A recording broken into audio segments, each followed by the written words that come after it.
At sino taga-motos dito? Taas kamay. Taas kamay! Tangina, payag kayo, babastos-bastusin lang kayo ng tarantadong to.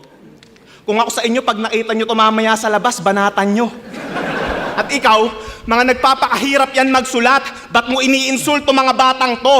Romano, respetuhin mo naman yung mga susunod na nanakawan mo! Alam mo, kayo ni J. King, meron kayong comparison. Yung anak mo, kamukha niya, yun yung comparison.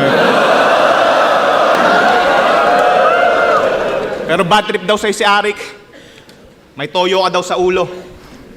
Paano yung tali daw ng longganisang binili niya? Putang ina, may yoyo pa sa dulo.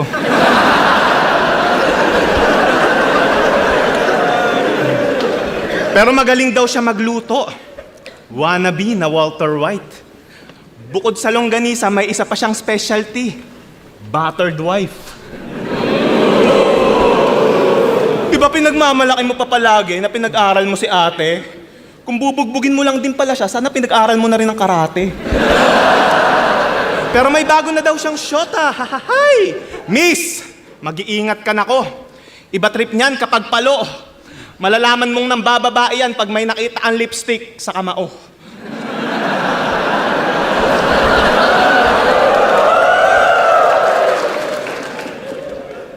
Miss, sa bago nitong shota, te, iwan mo na to hanggat maaga, yan ang aking suhestyon. Iniwan na nga din ng mga tropa yan para wala na lang yung tensyon. Iniwanan ng asawa at anak para sa sarili nilang proteksyon. Ano, patayan ko na din ba to ng ilaw? Wag na, matagal na tong naputulan ng koneksyon.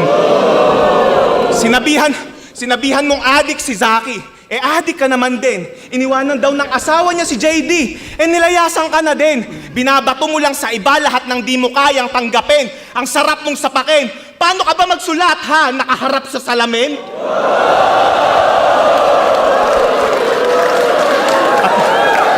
At may laban ka next week sa kabila, di ba? Naks! Daming bitbit. Sasalangan yung gasol pagkatapos tsupain yung incheck.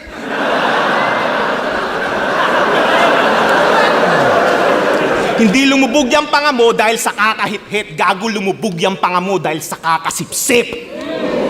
Yung buhay mong sala sa init, sala sa lamig, hindi na mag-iiba. Ikaw yung parameter ng mga MC dito kung naghihirap na ba sila. Wala ka na nga narating na stuck ka pa sa sarili mong mundo. Habang ako pabalik-balik at makakalipad kung kailan ko gusto. Sa liit kong to at sa taas mong yan, sana nakuha mo yung punto na kahit anong tangkad mo, hindi mo kayang dakmain yung taas ng naabot ko. Ibibigay ko naman sa'yo yung respeto mong hangarin. O yuyuko ako sa'yo. Nakatingala ka nga lang sa akin. Tingin mo ba, nakakalamang ka dyan sa katangkaran mo? Gago, ikaw ang pinakamalaking kahihiyan sa larangang to. Di ko maintindihan si Enigma. Bakit binalik ka pa sa liga? Ang tigas mo kung sasabihin mo nakabilang ka sa mga may tira. Sa sarili mo ang story ay hindi ka naging bida at ang pinakamasakit, wala kang naging prime era. Tingnan natin kung makulangan kayo sa bagong ako. Kada laro tsak karumal-dumal yung tagpo. Siguradong balik sa pagbabatak to, sa tindi ng pighati niya na matatamo. Sa sobrang dami mong kakailanganin bato, sasanla mo na rin pati kaluluwa mo. Kaya yung pangalan nito ni Iho, paiguhitan na sa poster, ngayon parehas na kayo ng karir mo na hindi na makaka-recover. Kaya sino susunod?